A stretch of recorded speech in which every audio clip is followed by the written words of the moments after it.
राज्यासोबत संपूर्ण देशाचं लक्ष लागलं होतं। तो शिवसेना आमदार अपात्रतेचा निकाल अखेर लागलाय। विधिमंडळाचे अध्यक्ष राहुल नार्वेकर यांनी या प्रकरणातील निकाल जाहीर केला। शिवसेना आमदार अपात्रतेचा निकाल आज विधानसभा अध्यक्ष राहुल नार्वेकरांनी जाहीर केल्यानंतर शिवसेना एकनाथ शिंदे यांचीच असल्याचं सिद्ध झालंय। शिवाय शिंदे गटाच्या 16 आमदारांना पात्र ठरवत ठाकरे गटाच्या 14 आमदारांना सुद्धा पात्र ठरवलं गेलंय। त्या संदर्भातला हा रिपोर्ट बघूया। खरी शिवसेना एकनाथ शिंदेंचीच। छत्रपती शिवाजी महाराज की जय भवानी। उद्धव ठाकरेंना विधानसभा अध्यक्षांचा महाझटका। निकालानंतर शिंदेंच्या शिवसेनेची दिवाळी। फक्त महाराष्ट्रच नव्हे तर संपूर्ण देश ज्याच्याकडे कान आणि डोळे लावून बसला होता, तो निकाल अखेर विधानसभा अध्यक्ष राहुल नार्वेकरांनी सुनावलाय।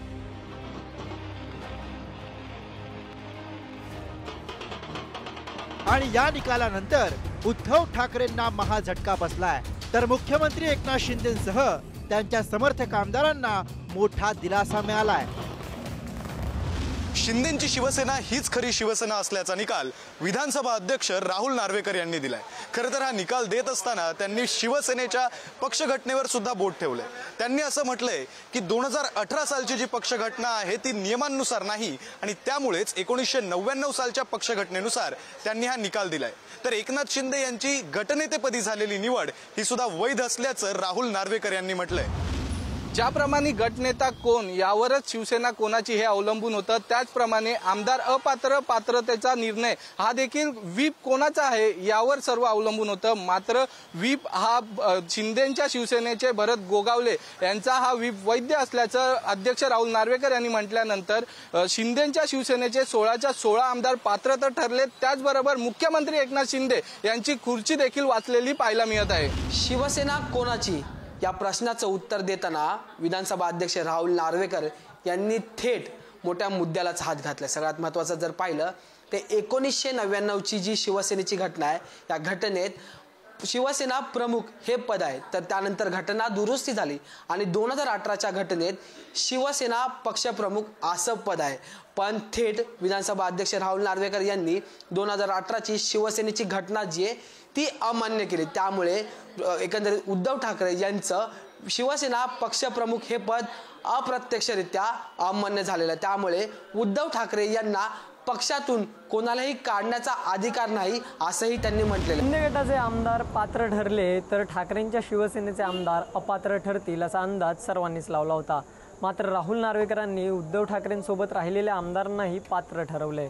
दोन्ही गटाच्या आमदारांना अपात्र न करण्यासाठी एकच निकष वापरण्यात आला। ज्या पद्धतीने सुनील प्रभू यांनी काढलेल्या व्हीप, ईमेल, व्हॉट्सॲप अन्य मार्गांनी सर्वांपर्यंत पोहोचला नाही, त्या पद्धतीनेच भरत गोगावले यांनी काढलेला व्हीप सर्व आमदारांपर्यंत न पोहोचल्याने दोन्ही याचिका फेटाळण्यात आल्या। विधानसभा अध्यक्ष राहुल नार्वेकरांच्या निर्णयाविरोधात ठाकरे सर्वोच्च न्यायालयाचं दार ठोठावणार आहेत। माझ्या मते जो काही निकाल मी ऐकला, फायनल डॉक्युमेंट जजमेंटची पाहिल्यावर आणि वकिलांशी चर्चा केल्याच्या नंतर अधिक स्पष्टता येईल। पण हा निकाल वाचल्याच्या नंतर सुप्रीम कोर्टामध्ये उद्धव ठाकरे यांना जावं लागेल आणि उद्धव ठाकरेंची केस सुप्रीम कोर्टामध्ये या निकालाच्या भाष्यावरनं ही अधिक सोयीची होईल। त्यांना त्या ठिकाणी न्याय मिळण्याच्या संबंधीची खात्री।